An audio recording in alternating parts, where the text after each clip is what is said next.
اپنی زندگی کو بدلنا ہے، کیونکہ یہ زندگی اللہ رب العزت نے عطا کی ہے اور وہ اس کا حساب لینے والا ہے، وہ اس کا حساب لینے والا ہے۔ تو جس چیز کا حساب دینا ہوتا ہے اس چیز کو خرچ کرنے میں اور استعمال کرنے میں انسان کو اس بات کا ڈر لگا رہتا ہے کہ اس کا حساب دینا ہے، اس پر اپنی مرضی نہیں چلاتا ہے، جس کو حساب دینا ہے اس کی مرضی کے مطابق خرچ کرتا ہے۔ تو یہ زندگی اللہ نے دی ہے، وہ اس کا حساب لے گا۔ دنیا میں بھیجا ہے اور بھیج کر جب وہ اپنی طرف بلاوے گا تو ہم سے ہر ایک چیز کا حساب لینا ہے۔ دنیا میں آنے کے بعد اگر کسی طرف سے ہمارے اندر غفلت پیدا ہوئی ہے تو وہ اللہ کی طرف سے اور آخرت کی طرف سے پیدا ہوئی ہے۔ جو ہم نے مسلمان ہونے کے ناطے سن رکھا ہے اسی پر ہمارا اکتفا ہے کہ مرنا ہے، مرنے کے بعد قبر میں حساب دینا ہے، پھر جو ہے میدان محشر میں کھڑا ہونا ہے، لیکن اس کا یقین اندر نہیں آیا ہے۔ ایک پڑھنے والے بچے کا جب امتحان کا زمانہ قریب آتا ہے اور اگر اس نے سال بھر پڑھا ہے اور اس کو اس بات کا شوق ہے کہ ہماری ترقی ہو، تو وہ امتحان کے لیے اپنے وقت کو بھی بڑھاتا ہے تیاری کے لیے، ادھر ادھر کی چیزوں سے اور ادھر ادھر کے لوگوں سے اپنے کو بچا کر اپنی امتحان کی تیاری میں لگا رہتا ہے۔ بجلی نہیں آ رہی تو چراغ میں، اور جو نئے آلات کے اعتبار سے روشنیوں کی چیز ہے وہ انسان اس میں لگا رہتا ہے۔ تو اس کے یقین کے اندر ہے کہ امتحان ہونا ہے، اگر امتحان میں ہم پاس ہو گئے تو ہماری 1 سال کی محنت وہ ضائع ہو جائے گی اور لوگوں کے اندر ہم رسوا ہو جائیں گے، گھر والے ہمیں طعنہ دیں گے، دوست یار ہمیں ہنسیں گے، ہماری عزت کا جو ہے جنازہ نکل جائے گا۔ اس سے بچنے کے لیے دنیا کے اعتبار سے انسان اتنی محنت کرتا ہے، اگر وہ آخرت ہمارے یقین کے اندر ہوتی جس کو ہم نے سن رکھا ہے، جس کی ہمیں معلومات ہے، تو ہم کتنی تیاری کرتے۔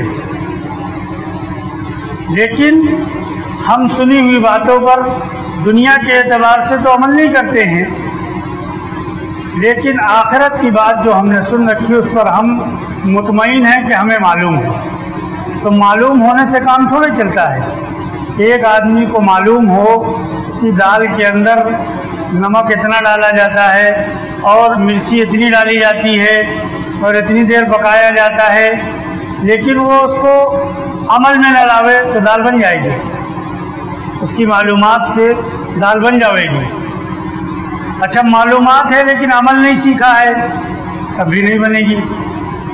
معلومات تو ہے کہ دال میں پانی ڈالا جائے اور اس کو جو ہے دھلا جائے اور دھل کے اس کو آگ پر رکھا جائے، اتنی دیر پکایا جائے، یہ سب کچھ معلومات ہے، لیکن عمل کا طریقہ نہیں معلوم ہے، تو اس کو معلومات سے دال نہیں بنے گی، اس کے معلومات سے کھانا نہیں بنے گا، بس کہ اس کے عمل کرنے سے کب چیز تیار ہوگی۔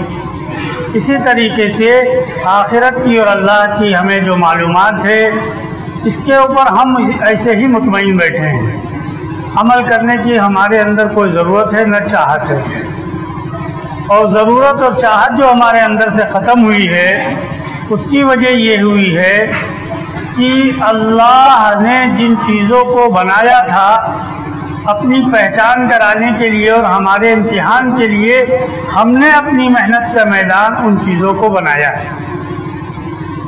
ہم نے اپنی محنت کا میدان ان چیزوں کو بنایا ہے جن کو اللہ رب العزت نے اپنی قدرت سے پیدا کیا ہے، اور پیدا کرنے کے بعد یہ بتلا دیا کہ یہ ہمارے امتحان کے لیے ہیں، اور یہ اللہ کی پہچان کے لیے ہیں، ان چیزوں کو ہم نے اپنی محنت کا میدان بنایا، اس لیے ہم آخرت کی طرف سے اور اللہ کی طرف سے غافل ہو گئے۔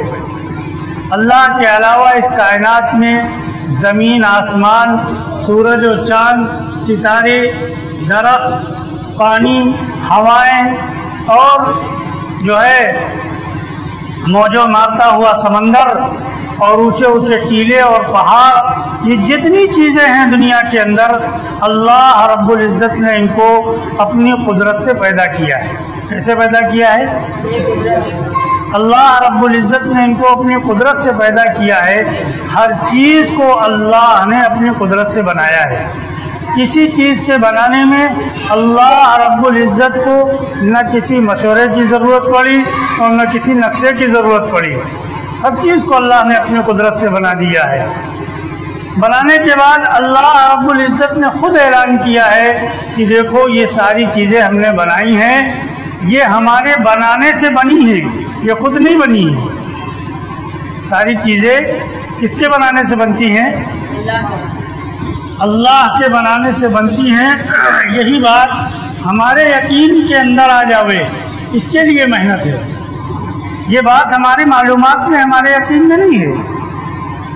اگر ہمارے یقین میں یہ بات ہوتی کہ یہ ساری چیزیں دنیا کے اندر جو بن رہی ہیں یہ واقعی میں اللہ ہی کے بنانے سے بن رہی ہیں، تو ہم ان چیزوں پر محنت نہ کرتے، اللہ پر محنت کرتے۔ کس پر محنت کرتے؟ پردھان کو گاؤں والے چنتے ہیں، کون چنتا ہے؟ کون چنتا ہے؟ پردھان جو گاؤں میں چنا جاتا ہے اس کو کون چنتا ہے؟ آپ تو ایسا نہیں بول رہے ہیں جیسے کوئی ہم عجیب چیز پوچھ رہے ہوں۔ گاؤں کے لوگ چنتے ہیں، اس کو گاؤں کا مکھیا بناتے ہیں۔ اب چنا گاؤں کے تمام لوگوں نے مل کر ہے، لیکن جب ہماری ضرورت اس لائن کی کوئی پڑتی ہے تو ہم گاؤں والوں کے پاس جاتے ہیں یا پردھان کے پاس جاتے ہیں؟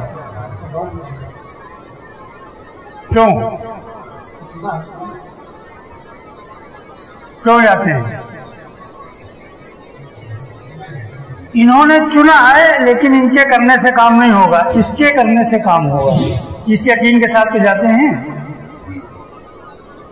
اسی یقین کے ساتھ تو جاتے ہیں کہ اس کے کرنے سے کام ہوگا۔ ان کے ووٹ دینے سے یہ تو بن گیا، لیکن ان کے کام کرنے سے کام نہیں بنے گا، اس لیے ہم جاتے ہیں اس نیت سے کہ اب اس کے اندر ایک پاور ہے، ایک طاقت ملی ہے اس کو، اس کے استعمال سے ہماری یہ پھنسی ہوئی یہ نکال دے گا، اس لیے جاتے ہیں۔ اللہ رب العزت کو ہم زبانی کہتے ہیں، اقرار کرتے ہیں کہ اللہ کے کرنے سے ہوتا ہے، لیکن جب کام کرانے کا وقت آتا ہے تو ہم اللہ کے غیر کی طرف جاتے ہیں۔ تو یقین کس کا ہے؟ دل کے اندر جو یقین ہے وہ اللہ کا ہے یا اللہ کے غیر کا ہے؟ جس اللہ کے غیر کو، یقین کو نکالے بغیر اگر ہم اس دنیا سے چلے گئے تو جب تک ہم دنیا میں رہیں گے تب تک ہم خسارے میں رہیں گے، اور جب ہم دنیا سے چلے جائیں گے تو ہمیشہ ہمیش کی زندگی ہماری خسارے میں رہے گی، ہمیشہ ہمیش کی زندگی ہماری خسارے میں رہے گی۔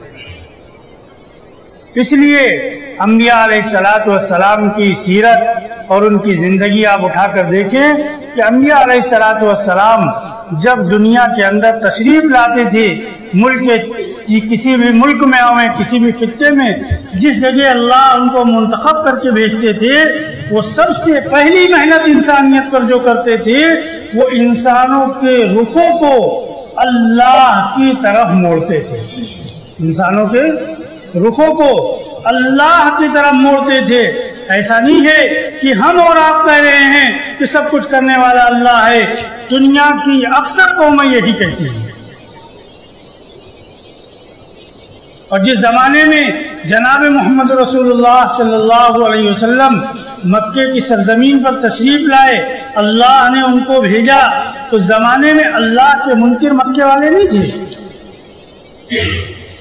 وہ عبادت بھی اللہ ہی کی کرتے تھے، شکلیں بنا رکھی تھی غیروں کی، وہ الگ بات تھی، لیکن وہ اللہ کو مانتے تھے اور تنہا اللہ کو مانتے تھے۔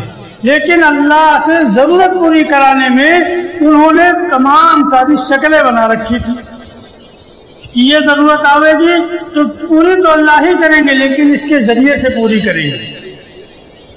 کیا یقین تھا کہ پوری تو بارش تو اللہ ہی کریں گے، لیکن جب ہم اس اپنے بنائے ہوئے معبود کو خوش کریں گے تو یہ اللہ سے کہہ کے ہماری ضرورت پوری کرائے گا۔ یہ یقین ان کا تھا، اور یہی یقین اگر ہم اپنے دلوں پر ہاتھ رکھ کے دیکھیں تو آج یہی یقین ہمارے اندر ہے کہ کام تو اللہ ہی بنائیں گے، ہم اس کا یقین بھی رکھتے ہیں اور اس کو مانتے بھی ہیں، لیکن اس بات کا یقین ہمارے دل کے اندر نہیں ہے کہ اللہ رب العزت تنے تنہا اس کام کو بنانے پر قادر ہے، بلکہ ہمارا یقین یہ ہے کہ زمین پر محنت ہم کریں گے، غلہ کون دے گا؟ تو ہم نے زمین کو اللہ کی ذات کے ساتھ شریک کر دیا، اگر یہ یقین ہے ہمارے کہ نعوذ باللہ اللہ رب العزت غلے کو دینے میں ہماری محنت کے اور ہمارے کھیت کے محتاج ہیں۔ جبکہ ہم غور کریں کہ آج دنیا کے اندر غلے کے اعتبار سے اور زمین کے اعتبار سے محنت کرنے والے اور چیزوں کو حاصل کرنے والے آج اتنا اس سے نفع نہیں اٹھا پا رہے ہیں جہاں پر بغیر محنت کے اس سے زیادہ نفع اٹھایا جا رہا ہے دنیا میں۔ آپ غور کریں کہ گیہوں ہم لوگ محنت کرتے ہیں اپنے کھیتوں پر، گیہوں اللہ رب العزت دیتے ہیں، ہم لے کے آتے ہیں، ہمارے ملک میں گیہوں کی اچھی خاصی پیداوار ہوتی ہے، ہوتی نہیں ہوتی ہے؟ ایک روٹی یہاں کہیں فری ملتی ہے؟ اور جو لوگ سعودی عرب میں رہ کے آئے ہیں یا جاتے ہیں یا آپ کو جانے اللہ بلائے زیارت کے لیے، آپ غور کریے وہاں گیہوں پیدا بھی نہیں ہوتا، روٹی فری، نظام ہے اللہ کا، کھانا اس کے دینے سے مل رہا ہے، ہماری محنت سے کھانا نہیں مل رہا ہے۔ اگر ہماری محنت سے ہمارے کھانے کا تعلق ہوتا تو ہم اپنی ماں کے پیٹ کے اندر زندہ نہ رہ پاتے۔ اس دنیا میں بغیر محنت کرنے والا زندہ نہ رہ پاتا، وہ بھوکو تڑپتا رہتا، اس کو کھانا نہ ملتا۔ جبکہ آپ غور کریں اس دنیا کے اندر کہ محنت کرنے والے سے زیادہ وقت پر کھانا کھانے وہ لوگ ہیں جو محنت نہیں کرتے،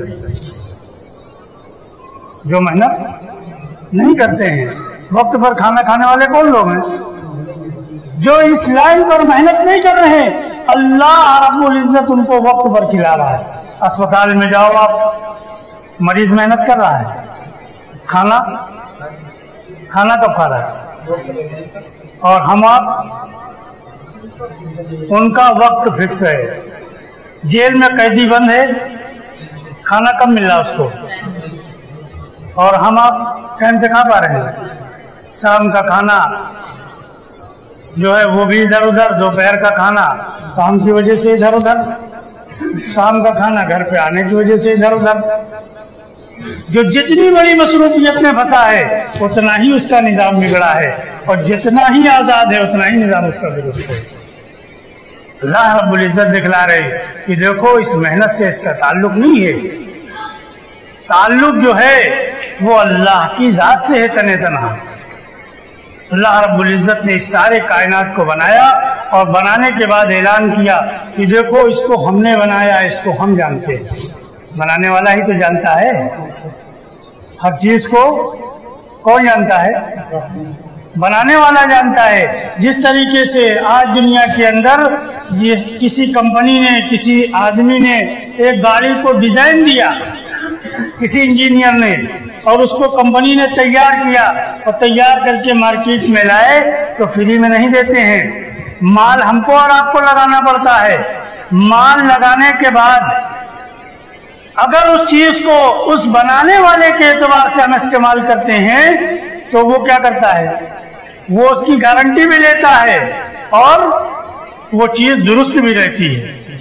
لیکن اگر ہم یوں کہیں کہ نہیں پیسہ ہم نے لگایا، ہم نے خریدا، اس کی اب ہم نہیں مانیں گے۔ گاڑی اس نے کہا سیدھے گیئر میں چلانا ہے، ہم بیک گیئر میں چلائیں گے، کیا ہوگا؟ اس نے کہا اس میں ڈیزل ڈالنا ہے اس گاڑی میں، ہم کہیں گے نہیں ہم پیٹرول ڈالیں گے، مال ہم نے لگایا، خریدنا ہم کو ہے، ہمارا جو دل چاہے گا وہ کریں گے، اس کو ہم نے مال دے دیا، اس نے گاڑی دے دی، اس کی کیوں مانے ہم؟ اس کی کیوں مانے؟ تو ہماری گاڑی چل جائے گی۔ جب دنیا کی گاڑی جس پر ہمارا مال لگا ہے، جس پر ہم نے سب کچھ خرچ کیا ہے، جب ہمیں یہ یقین ہے کہ بنایا اس نے ہے، ضرور مال ہم نے اپنا لگایا ہے، لیکن یہ ہم سے چل نہیں سکتی ہے جب تک اس کی شرائط کو ہم پورا نہیں کریں گے، اس کی بات کو ہم مانیں گے نہیں۔ اللہ رب العزت نے اس کائنات کو بنایا ہے، کس طرح ہم نے یہ یقین کر لیا کہ یہ ہماری محنت سے چل رہا ہے؟ کس طرح ہم نے یہ سوچ لیا یہ کھیت سے غلہ ہماری محنت سے آ رہا ہے، یہ گھر میں آنے والا پیسہ یہ ہماری محنت سے آ رہا ہے، یہ گھر میں آنے والا آٹا چاول اور دال یہ ہماری محنت سے آ رہا ہے؟ کیسے ہم اس بات کو سوچ سکتے ہیں؟ کہ اللہ رب العزت جس کو جیسے چاہتے ہیں اس کو ویسے عطا کرتے ہیں، لیکن اللہ سے لینے کا طریقہ یہ ہے کہ اللہ رب العزت نے اس معاملے میں جو ارشاد فرما دیا کہ دیکھو تم جس طریقے سے گمان کرو گے ہم اس طریقے سے دنیا میں تم کو عطا کر دیں گے، جس طریقے سے ہمارا گمان اور یقین ہوگا اللہ رب العزت اس طریقے سے ہم کو عطا کر دیں گے دنیا میں، لیکن اس کی پکڑ بھی فرمائیں گے، اس کی پوچھ بھی فرمائیں گے۔ اس لیے یہ دنیا کی زندگی آخرت کے لیے ہے، یہ دنیا کی زندگی کس کے لیے ہے؟ آخرت کے لیے ہے۔ یہ دنیا کی زندگی ان بنی ہوئی شکلوں پر محنت کے لیے نہیں ہے، یہ بنی ہوئی شکلیں یہ محتاج ہیں ہماری اور آپ کی، اور یہ ہماری اور آپ کی محتاج رہیں گی، اور یہ ہماری اور آپ کی جو ہے غلامی کرتی رہیں گی اس وقت تک جس وقت تک ہم اللہ کے غلام رہیں گے۔ اگر ہم نے اللہ کی غلامی کو چھوڑا، ان کی غلامی کی طرف چلے گئے تو یہ ہم کو اپنا غلام بنا لیں گی، اور ایسا غلام بنائیں گی کہ موت تک ہم اس کے چنگل سے نکل نہیں پائیں گے۔ آج کوئی یہ خوش نہ ہو کہ دنیا میں ہم اتنے بڑے ماہر ہیں، دنیا کے اعتبار سے چاہے وہ جس لائن کی وہ مہارت رکھتا ہو، یہ سراسر دھوکہ ہے انسانیت کا اور اس آدمی کا، اس کی غلط فہمی ہے کہ ہم ماہر ہیں، نہیں اتنا ہی زیادہ یہ اس کے اندر پھنسا ہوا ہے، اتنی ہی زیادہ اس کی غلامی میں پھنسا ہوا ہے، ماہر نہیں ہے بلکہ یہ اس کا غلام بن چکا ہے۔ جس طریقے سے ایک غلام اور ایک نوکر اپنے مالک کی تعریف بیان کرتا ہے، اس طریقے سے یہ اپنے ہنر کی اور اپنی تجارت کی اور اپنی دکانوں کی اور اپنی کاشتکاریوں کی تعریف بیان کرتا گھومتا ہے۔ ماہر تھوڑے ہے، یہ اس کے اندر جکڑا ہوا ہے، آزاد نہیں ہے۔ اللہ رب العزت نے نظام بنایا دنیا کا، اور بنانے کے بعد سمجھا دیا کہ دیکھو ہم نے بنایا ہے اور ہم ہی کہہ رہے ہیں کہ اس سے کچھ نہیں ہوتا۔ کرنے والے ذات پھر کون ہے؟ وہ تنے تنہا اللہ کی ہے، وہ جیسے چاہتا ہے ویسے کرتا ہے۔ جب انسان اللہ کا ہو جاتا ہے، اللہ رب العزت اس ساری کائنات کو اور اس سارے نقشوں کو انسان کے لیے مسخر کر دیتے ہیں، اس کے قدموں میں ڈال دیتے ہیں، پھر یہ جیسے چاہتا ہے اس کو استعمال کرتا ہے اور جیسے چاہتا ہے اس کو ٹھوکریں مارتا ہے۔ اور جب انسان محبت کی نگاہ سے اور لالچ کی نگاہ سے اس دنیا کی طرف جاتا ہے، اللہ رب العزت اسی کے اندر اس کو مبتلا کر کے وہیں ذلیل کرا دیتے ہیں۔ اس لیے ہمیں اپنے آپ کو سب سے پہلا رخ جو بدلنا ہے وہ یہ بدلنا ہے کہ اللہ کی بنائی ہوئی چیزوں سے یقین نکال کر کرنے والی ذات جس طرح ہم زبان سے کہتے ہیں اللہ کی ہے، یہ یقین میں آ جاوے، ہم اللہ کی طرف آ جاؤں، پھر ہم اللہ سے کرانے والے بن جاؤں۔ جب کرنے والے اللہ ہیں تو ہم نے اس پر کیا محنت کی ہے کہ اللہ ہمارے لیے کرنے والے بن جاؤں۔ ہم نے تو اللہ کی بنائی ہوئی چیزوں پر محنت کی ہے، جبکہ ہم جو ہے اس کائنات کو بنایا اور بنانے کے بعد اللہ رب العزت نے اس کو محبت کی نگاہ سے نہیں دیکھا ہے. جس کو ہم آج لالچ کی نگاہ سے دیکھ رہے ہیں اس کو اللہ نے محبت کی نگاہ سے نہیں دیکھا ہے. آج دنیا کے اعتبار سے دیکھ لو, یہ محبت کی چیز ہوتی تو محبت مل جاتی اس میں جانے کے بعد. آج دنیا میں وہ اتنا ہی زیادہ پریشان اور جو ہے تکلیف اور پریشانی میں مبتلا ہے جس کا دنیا کے اعتبار سے زیادہ محنت ہو رہی ہے, یہ زیادہ جاننے والا کہا جا رہا ہے, یہ زیادہ مال والا کہا جا رہا ہے. آج دنیا میں آپ غور کرو, وہ محنت کرنے والا انسان جس کے پاس بینک بیلنس نہیں ہے, جس کے پاس کروڑوں روپے کی چلنے کے لیے گاڑی نہیں ہے, سہولت کی چیزیں گھر میں اس کے سونے کی نہیں ہے, اور سہولت کے لیے اس کے پاس جو ہے دنیاوی جو چیزیں مہیا ہیں وہ نہیں ہیں, اس کے گھر میں اے سی نہیں لگا ہوا ہے, لاکھوں روپے کا گدا اس کے پاس مہیا نہیں ہے, لیکن یہ انسان جب عشاء کی نماز پڑھ کر گھر کے اندر جاتا ہے آدھے گھنٹے کے بعد آواز دو تو اندر سے آواز آتی ہے کہ سو چکا ہے. کیا آواز آتی ہے؟ سو چکا ہے. یہ رات کا حصہ مچھروں کی پرواہ کیے بغیر اور بجلی کی پرواہ کیے بغیر یہ آدمی جس سکون سے اس رات کو گزارتا ہے, جن کو ہم لالچ کی نگاہ سے دیکھتے ہیں 1 کروڑ کی گاڑی میں یہ گھوم رہا ہے, 10 کروڑ کا اس کا بنگلہ بنا ہوا ہے. آج ہماری محنت اسی پر لگ رہی کہ ہم سوچ رہے ہیں ایسا ہی حاصل ہو جاوے. خدا کی قسم اس اللہ کے گھر میں بیٹھ کے کھائی جا سکتی ہے. اس کی گاڑی ہمیں اچھی لگ رہی, اس کے مکان کا پتھر اچھا لگ رہا ہے, اس کے مکان کے نقش و نگار اچھے لگ رہے ہیں, لیکن اس کی زندگی دیکھ لو. عشاء کے بعد وہ گولی کھاتا ہے, نیند نہیں آتی ہے, رات کو 12 بجے پھر گولی کھاتا ہے, نیند نہیں آتی ہے, رات کو 3 بجے پھر گولی کھاتا ہے, نیند نہیں آتی. صبح اٹھتا ہے اور نوکروں کو لے کر اور بچوں کو لے کر سیدھا بھاگ کے ڈاکٹر کے یہاں پھر کھڑا ملتا ہے. بتاؤ اس مجمع میں سے کون ایسا آدمی جو گولی کھا کر سو رہا ہے؟ اس گولی کھانے کے لیے ہم ان کی طرف دیکھ رہے ہیں کہ ہم کو بغیر گولی کی نیند آ رہی ہے تو ہم بھی گولی کھانے والے بن جائیں. یہ دنیا کی چیزیں جتنا اس کی طرف جتنی ہمارے پاس آتی جائیں گی اتنا ہی تکلیف کے اندر مبتلا کرتی جائیں گی. آپ غور کرو, آج سے 25 سال پہلے اور 50 سال پہلے آپ کے گاؤں میں بجلی تھی؟ اب ہے. لائٹ چلی جاتی رات کو نیند آتی ہے. 50 سال پہلے والے نہیں سوتے تھے. ارے 50 سال پہلے والے نہیں سوتے تھے. جب گاؤں میں بجلی کا تار نہیں تھا تو نیند نہیں ہے, وہ لوگ بغیر سوئے دنیا سے چلے گئے. تو محتاجگی کی طرف ہم بڑھے یا وہ بڑھے تھے؟ جتنی چیزیں آئیں گی اتنا انسان پریشانی میں مبتلا ہوتا جائے گا. دیکھو آج دنیا یہ کہہ رہی کہ چیزیں آئی تو ترقی ہوئی ہے, چیزیں آئی تو ترقی نہیں ہوئی ہے. یہ دھوکہ ہے. یہ کیا ہے؟ چیزوں کے آنے سے انسان کی ترقی نہیں ہوتی ہے. اعمال جو اللہ نے بھیجے ہیں, جناب محمد رسول اللہ صلی اللہ علیہ وسلم جو طریقہ لے کر آئے ہیں, وہ زندگی میں جتنا آتا رہتا ہے